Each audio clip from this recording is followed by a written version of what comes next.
Coach, bonsoir. Bonsoir, monsieur. Vous vous présentez? Rappelez-moi votre nom d'abord. Ange Kofi. Ange Kofi, ça va bien, j'espère. Oui, ça va, chaud. Super bien. Vous vous présentez? Eh ben, moi, c'est Louali Mamadou, en état civil, communément appelé Coach Ben. Coach Ben, aujourd'hui nous sommes, je veux dire, sur votre terrain d'entraînement. Vous avez combien de talents déjà? Qu'est-ce que ça vous dit d'être ici aujourd'hui? Ah ben, c'est l'émotion totale. Quand on fait un travail de longue haleine, Dieu a fait que quelques éléments ont sorti la tête. Et puis, on trouve que son travail n'a pas été vain. Voilà.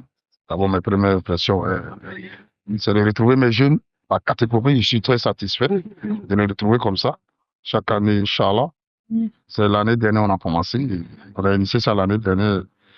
Progressivement, on va avancer. Chaque année, on va organiser ces gars-là, Inch'Allah. On va revenir un peu sur vos pas dans, je veux dire, dans le domaine de la formation. Tu as commencé quand et comment? Eh ben, la formation, j'ai commencé en 2005. 2005, parce que après la crise, 2002, je suis rentré dans le foot. Moi, j'étais dans les... Avant, j'étais sur le tatami. Voilà. Dès que la crise a déclenché, je suis venu au football. Le club du quartier, d'abord, qui était Djoliba, tu vois, Yaoundé. Puis là, j'ai commencé j'étais là-bas comme entraîneur. En 2005, maintenant, j'ai pris une première catégorie. C'était la catégorie des Nakanabasi.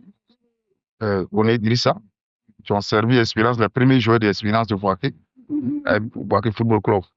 Voilà, les deux ont servi BFC. Le Football Club, Idrissa, lui, il a servi même Benjer Village, Benjer autant de coach Camara. Aujourd'hui, il est absent. C'est les deux qui ont sorti la tête première, dans la première génération. Et ceux qui ont joué en rouge, là, en rose ou en rouge, là, voilà, il y a à peu près 5-6 qui ont joué. Mori, qui a joué à BFC, un latéral gauche, là, un gaucher. Il y a Moussa qui a lui, il les connaît, Moussa a joué à Espérance.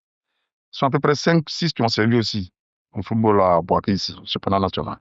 Et aujourd'hui, comment est-ce que vous évaluez la progression de votre centre, même si aujourd'hui on voit cette grande nom? Oui, effectivement, moi, vraiment, c'est une très grande émotion pour moi. Quand tu travailles, et puis après, tu vois des enfants qui sortent la tête. La première des choses, ils arrivent aujourd'hui à subvenir aux besoins de leur famille. C'est ça qui est intéressant d'abord. Face pour toi ou pas. Parce que au football, nos enfants sont ceux qui sont. Si tu sois un enfant qui peut s'occuper de 20 personnes dans une famille, c'est déjà quelque chose. Ça, même moi, mon objectif premier, c'est ici, au quartier à Djamour. À un moment, le nom de Djamour même était devenu autre chose. Voilà. Donc, j'essaie de rassembler les jeunes. Surtout les dernières catégories, même le groupe des Bali qui joue en bleu, là. Il y avait des têtiers, des petits parmi eux, des grandes brûlés, qui faisaient des bagarres n'importe comment. Malgré qu'ils étaient un mois. À un moment donné, je les ai dit, bon, si vous n'arrêtez pas ça, je ne vais plus voir ici. Je ne vais plus vous voir sur mon terrain. Si vous voulez qu'on soit d'accord, arrêtez de faire les bagarres. Ils ont cessé, et puis ils se sont vraiment remis dans la peau d'athlète. Aujourd'hui, parmi eux, aujourd'hui, je peux dire, il y a Vali, il y a Sopi, et presque toute cette catégorie, malgré qu'ils sont jeunes, ils ont tous joué district ou division régionale. Voilà, il y a un qui a Ivoire l'Académie, c'est le grand ça. Voilà, ils ont tous joué cette année. Voilà, depuis la saison dernière, ils ont commencé à jouer. Donc déjà, c'est quelque chose pour moi, une émotion pour moi. Déjà, lors de la création de votre centre de formation, c'était quoi l'objectif premier? L'objectif premier, d'abord, c'était de sortir cet enfant de la rue. C'était de sortir cet enfant de la rue. Parce qu'on venait de sortir. Parce que la crise n'était pas totalement finie. Ouais, parce qu'on s'entraînait ici, mais on entendait des bruits de fusils dans le temps. Alors, malgré la crise était un peu apaisée, et puis bon, voilà. En premier temps, le fait de récupérer les enfants, parce que pendant la crise, il y avait n'importe quoi. Le fait que j'ai initié le centre, les enfants ont commencé à prendre plaisir, qu'on laissait cette tête, ils ont commencé à venir. Bon, moi, c'était mon premier objectif, c'était ça. C'est ça. Après, on se rapproche peu à peu, hein. La situation a changé, la crise a cessé. Maintenant, je veux dire, l'ambition change au fur et à mesure. Ouais, l'ambition change au fur et à mesure. C'est de chercher à sortir des éléments maintenant, faire les promos, faire petit. Voilà. Donc, quand on a commencé, après, je suis en 2014. 2014. Quand le Racing Football Club était institut Cissé dans le temps, de la part d'un de leurs frères ici qui est photographe, on appelle Cisco. Voilà, Cisco. Ce sont ses cousins qui sont les Cissé, l'initiateur du Racing. C'est Cisco qui nous a mis en contact. La première détection du Racing ici, c'était chez Chao, le terrain de Chao. Cisco m'a fait part. Bonjour, Yaoundé, mais il m'a dit, bon, coach, mes frères doivent venir, ils ont créé les centres. C'était un institut Cissé. Donc, moi, j'ai fait partie des petits. Celui-là même, les enfants, celui-là, il y a quelques-uns qui étaient présélectionnés chez moi. Il y avait Yassia, il y avait Elissa. Ce jour, le petit Aoussou de Chao aussi est sorti. Non. Donc, j'ai fait, à partir de cet instant, quand ils sont venus, ils sont partis. Vraiment, les catégories des Brahma n'étaient pas dedans, mais si, ils n'étaient pas dedans. On jouait pendant ce temps le championnat à Yaoundé, un championnat des centres chaque vacances.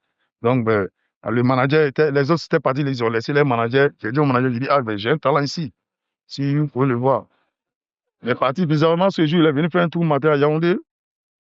Nous, la catégorie des Brahma, ceux qui sont blancs là, il devait jouer deuxième match à Yaoundé. Donc, quand il est arrivé au corridor, il m'a appelé. Il dit, ah, j'ai appelé le président, il dit, j'allais le petit. Il dit, OK. J'ai pris le petit, on est venu à la maison prendre ses bagages. C'est son histoire, je vous raconte. Ah, Brahma est venu, même problème de matériel, Brahma. On est venu, ses habits étaient sales. J'ai dit à mon parent que bon, Brahma va s'essayer quelque part. La maman même dit non, hein. Ses habits sont sales, comment on fait? J'ai dit, va là et ça. Il va aller se débrouiller là-bas. J'ai rassemblé ses habits. J'ai un de leurs grands qui avait moto-taxi. Lui nous a pris, on allait au corridor là. J'ai donné vraiment au monsieur. Tout mon fonds, c'était 1000 francs ce jour. J'ai dit, bon, bravo, mets ça sur toi. C'est une histoire, hein. Il a fait les parties. C'est là, c'était, ils sont allés au centre d'abord. Après, j'ai fait partie de Ricardo, mon gardien, là, après lui, parce que vraiment, il était très têtu. Il désertait, il venait à Boaké tout le temps, parce qu'ils étaient à l'intérieur. Donc, Ricardo est parti là-bas. À un moment, ils étaient là à Beaunois, l'académie. Pendant ce temps, ils étaient en partenariat avec mon enfant. À un moment, ça a pris un coup. Ça fait que c'était difficile, un peu difficile. Les enfants, ils ont fui venir. Donc, j'ai fait un effort, j'ai fait repartir Brahma, Ricardo de lui, papa. Il est resté. C'est là, Brahma, ils l'ont fait monter. Pendant ce temps, il était en minime d'abord, hein. Après, il est monté en cadet. Ils ont joué maintenant Kokumbo. Deuxième division, fait monter maintenant à Racing. Ok. Maintenant, le domaine de la formation, c'est un domaine beaucoup plus complexe. Très complexe. Très complexe. Et donc, sur votre terrain, on voit où vous formez vos jeunes. Le terrain, déjà, je veux dire, c'est le premier problème en fait que vous rencontrez. Merci. Ce terrain n'était pas comme ça. En fait, c'était un terrain, lui, il a connu le terrain, si je ne me trompe pas. C'était un terrain, c'est vrai que c'était un terrain normal. Il y avait un peu de. C'est depuis les Chinois sont venus faire le projet ici. Ils ont versé les graviers, c'est ici, ils fabriquaient, ménageaient les bétons, puis ils allaient verser. On nous avait rassuré que s'ils partaient, ils allaient refaire le tour. Malheureusement, ils sont partis, ils l'ont pas fait. Même hier, je suis allé voir le colonel au camp là-bas. Il l'a interpellé. Il dit, bon, c'est déjà fait, mais nous-mêmes, on cherchait les propres moyens, nos propres moyens pour faire ça. Inch'Allah. Il dit, si Dieu fait rien, je le préviens, d'ici août, nous allons le faire. Inch'Allah. On a encore beaucoup de difficultés, mais les enfants sont adaptés à ça. Voilà. Les enfants s'adaptent, disons, s'adaptent. Et ça s'adapte, ça va très vite. Aujourd'hui, vos gamins sont là. Si vous avez un message à passer, ça sera quoi? Non, mais moi, je demande, y compris mes gamins et la jeunesse de Boaké, les athlètes de Boaké, les footballeurs, les jeunes, je les ai toujours interpellés. Ils prennent les métiers au sérieux. Parce qu'aujourd'hui, pour un rien, ça peut aller. Pour un rien, pas, ça peut exploser. Tu peux réussir comme rater, mais si tu te mets dans la peau d'un bon athlète, ça peut réussir. L'histoire de Vali, je vais vous expliquer. Vali, il est parti à Racing aussi très petit. Son papa, c'est un grand membre de Boaké. Sa maman est venue me dire, ah, Vali est parti. Un jour, un vendredi, j'ai sorti aller à la maison, à la mosquée, par la mosquée collée chez moi. Sa maman est venue comme ça, je l'ai trouvée assise. Elle dit, ah, Ben, je suis venu te voir. Il dit, ah ouais. Il dit, non, hein, les tontons de Vali disent que Vali doit revenir. Parce que si c'est plus jouer par là et puis réussir à aller devant, demain, ils ont les moyens de faire partie Vali, on verra. T'es coincé. Il n'y a pas de problème. Comme vraiment, lui, il était déjà là-bas. On m'appelait pour m'en sortir. Il a un grand frère ici qui fait les friperies. Il est parti. Il était allé prendre ses marchandises. Donc, ils l'ont donné Val, il est venu à Evan. On est resté là jusqu'en 2000. J'ai oublié la date exacte. Racing est venu faire une détection. Firmé, le poulet, il était sur la liste de la CED. En ça, il était un milieu de terrain, un buteur, ouais, lui. Un buteur. Maintenant, quand la CED l'a pris, ils ont traîné un peu. Maintenant, les gars de Racing sont venus pendant les mêmes vacances là aussi. Ils ont dit, ils ont vu Balabo et dit, mais non, on va repartir le petit. C'est là Val est parti. J'ai mis son grand frère assis là-bas. C'est lui qui a tout fait. Il a convaincu les papas. Elle est partie. Tu as fait quand elle est partie. Ils m'ont demandé quand elle est partie. Je suis milieu là-bas. Les gars de Nice sont venus. Les partenaires par Nice, c'était en partenaire. Nice est venu. Il est venu, mais il dit, ah, revenant en vacances, il m'a dit, coach, les gars m'ont fait changer de poste. J'ai dit, comment? Il dit, non, ils m'ont mis comme piston. 3-5. Et puis ça a marché ce jour-là même, que le représentant Nice qui était venu m'a donné 10 000. Il dit, ok, c'est ta chance qu'elle a. Si ton vie, ton dit les jeux là, et puis ça, jusqu'à ton. Alors comment va les parties? Mais c'est un petit mène du sport. Il menait du sport. Il est resté dans sa petite cour. Il n'a pas la bosse. Même s'il vient en vacances, quand il ne sort pas. Ouais, il peut venir, mais je peux ne pas le voir. On s'écrit seulement. Quand je suis là, quand je suis arrivé, voilà, voilà. Il vient me saluer. S'il me manque aussi, il dit que je suis reparti. C'est comme ça. Il reste à la maison, il ne sort pas, après il va en salle. C'est ça. Donc je demande aux jeunes de prendre l'exemple sur lui. Il a la tête sur les épaules. Il va aller à la tête sur les épaules. Si aujourd'hui l'enfant est là, moi, c'est ma passion. Sérieux, hein, ma passion. Je mène vraiment une vie, une bonne hygiène de vie. Mène une vie sportive. Donc je demande aux jeunes de se mettre dans la peau des athlètes. Ça dit, il y a beaucoup de choses qui doivent arrêter. L'heure de chacun peut sonner. C'est toi-même qui fait que ton heure peut sonner. Voilà, si tu t'organises pas pour que ton heure sonne, ça va pas sonner. Donc, mon ambition, c'est ça que je peux conseiller aux jeunes. Voilà. C'est la même chose que Ricardo. C'est sa catégorie qui joue en blanc, là. Hein. Faut voir sa taille. Hein. C'est lui, vraiment, c'est le même promo. C'est après les valiviennes. Comme ça, mes catégories. Non, c'est les Brahma. Donc, moi, j'ai dit aujourd'hui gloire à Dieu. Je rends gloire à Dieu parce que c'est sûrement dit, je suis content quand je vois les enfants se retrouver. Je vois que mon travail n'a pas été vain. Voilà, le soleil nous a battu, la pluie, mais aujourd'hui, si ces enfants arrivent à se prendre, à prendre leur famille déjà, c'est une chose. C'est bien compris. La dernière question, quels sont vos projets pour le futur? Mon projet pour le futur, moi, je compte faire club centre. Inch'Allah. Faire un club en même temps un centre. Le centre va toujours exister. Le club aura son. Maintenant, on va travailler, on va faire monter les autres, au fur et à mesure. Parce que moi, j'ai un programme ici. J'ai un de mes collègues qui s'occupe des plus petits.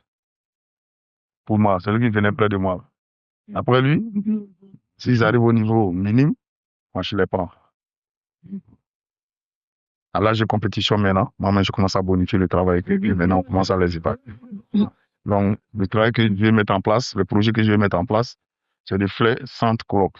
C'est-à-dire qu'au lieu d'aller donner les enfants qui sont dans les centres, ils montent au club en même temps, ils jouent au district et puis voilà. Ils sont protégés. Alors, moi, je suis protégé. C'est ça mon projet. C'est bien compris. Un mot de fin. Moi, de faire vraiment, je remercie, je commence mes remerciements par vous d'abord. Parce que vous m'avez toujours considéré, respecté. C'est pas donné à tout le monde. Dès que j'ai appelé matin, vous m'avez dit que vous serez là, si vous avez demandé si vous allez là, vous serez là vraiment. C'est pas donné à tout le monde. C'est honneur. Voilà. Vraiment, je vous remercie. D'abord, je dis merci à tous les spectateurs ici qui sont venus nous soutenir. Je prie Dieu, c'est la fête de Tabaski. C'est la semaine de Tabaski qui vient de finir bientôt.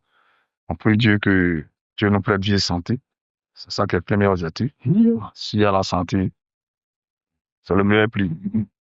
J'espère que si Dieu nous prête vie et santé, le reste va se faire. Inch'Allah, je prie pour vous. Vous aussi, pour votre activité. Dieu fasse que vous, c'est pas comment dire le mot. Dieu fasse que Dieu vous aide toujours à progresser dans votre activité. Que vous ayez beaucoup d'ouverture, Inch'Allah, que vous bénéficiez d'un fruit.